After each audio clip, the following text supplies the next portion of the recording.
saludo en Bogotá. Ala, ala, ala, es el saludo y nada más. Todos conocemos esa manerita tan tipa que tienen para saludar. Si se los encuentra no se le haga raro que a usted le digan, ala, ¿cómo está?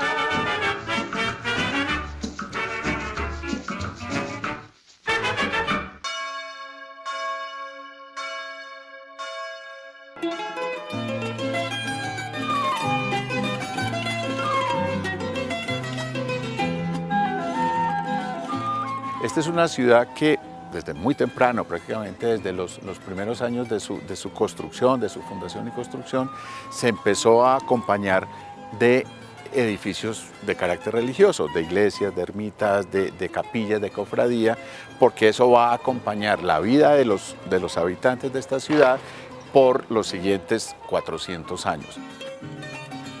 Llegado el fin del siglo XVIII, esta ciudad tuviera 30 edificios claramente religiosos. Esas iglesias están por alguna razón, y una de ellas, que es lo que nos interesa en este capítulo, es la protección que le brindaban a la ciudad. En esta época es muy poco lo que se sabe de algunos fenómenos de la naturaleza, y las explicaciones van a tender a ser mágicas. Por ejemplo, el famoso Día del Ruido, que es un día de mediados del siglo XVII en el que evidentemente se escuchó un ruido un domingo por la noche en esta ciudad.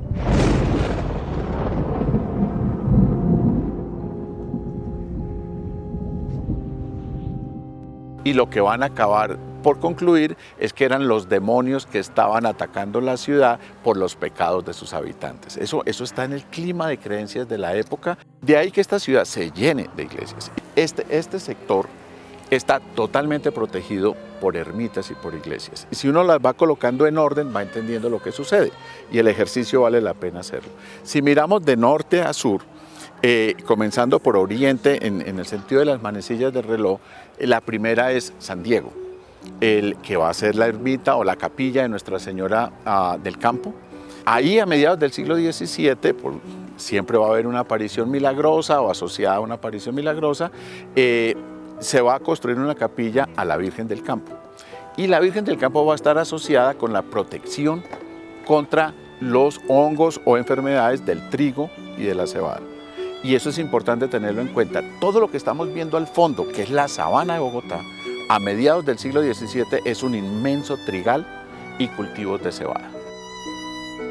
Las Aguas va a ser la siguiente iglesia que encontramos, va a ser lo que se conoce como la primera iglesita de Las Aguas, que después se va a convertir en la capilla del convento que va a ser donado a los dominicos y va a estar bajo control de los dominicos por siglos. Después de Las Aguas, estrictamente estaría Monserrate, que va a tener ermitas desde muy temprano, va a ser un sitio de devoción desde muy temprano, es la montaña mágica que protege Bogotá. El culto a Nuestra Señora de Monserrate, por Monserrate en el País Vasco español. Pero en el siglo XVII se elabora la imagen del Señor Caído y va a empezar la devoción al Señor Caído, que va a reemplazar la Virgen, y desde esa época Monserrate está asociado a la devoción al Señor Caído. La iglesia de Guadalupe, la primera ermita, también sufre con los terremotos del siglo XVIII, va a estar un tiempo sin construirse, pero hay una leyenda asociada con la Virgen que se coloca en esa ermita. Es una construcción grande, se cae por el terremoto y la leyenda bogotana dice que como la Virgen quería estar en el cerro, la misma escultura se sube otra vez y vuelve y aparece en la parte alta. Todo esto está lleno de leyendas y está lleno de todo esto, que el problema no es si es cierto o es falso, sino cómo el sistema de creencias va a aceptar esto.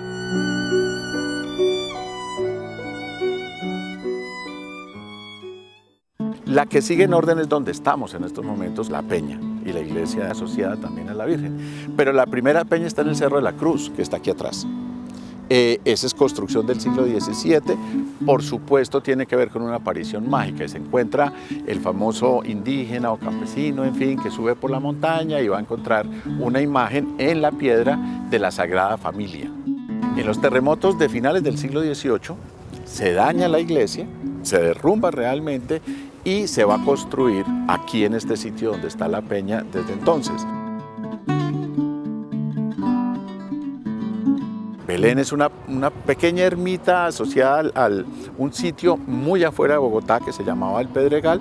Es una pequeña capillita de adobe con techo de paja para un culto individual.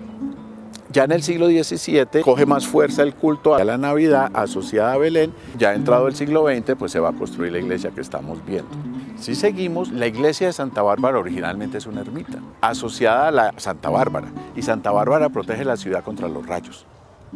Uno de los conquistadores que les otorgaba unas huertas y tiene una esclava, hay una tormenta de estas eléctricas en la ciudad, cae un rayo, mata a la niña que estaba ahí y eso va a generar entonces el culto a quien protege todas las ciudades del mundo católico de los rayos, una Santa Bárbara.